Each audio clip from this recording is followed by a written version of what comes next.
In today's video, I'm going to show you how to set a live wallpaper from TikTok on your phone. It's a fun way to personalize your device, so let's jump right in.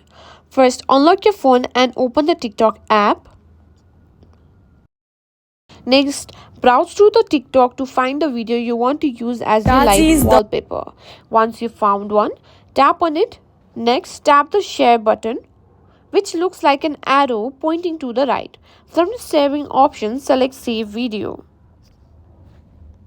Now this will download the video to your camera roll. Once the video is downloaded, go to your phone's gallery or Photos app and locate the video. Tap on the video to open it, then hit the share button again.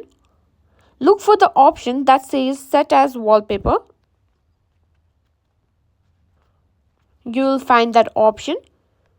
If that is not available in your mobile phone, you can simply open the TikTok video and here you can find Set as Live Wallpaper in your phone. Next method is by simply pressing on this on the home screen and clicking on Edit. And here you can edit the wallpaper as you like. Finally, confirm your selection and that's it. You've successfully set a live wallpaper from TikTok on your phone.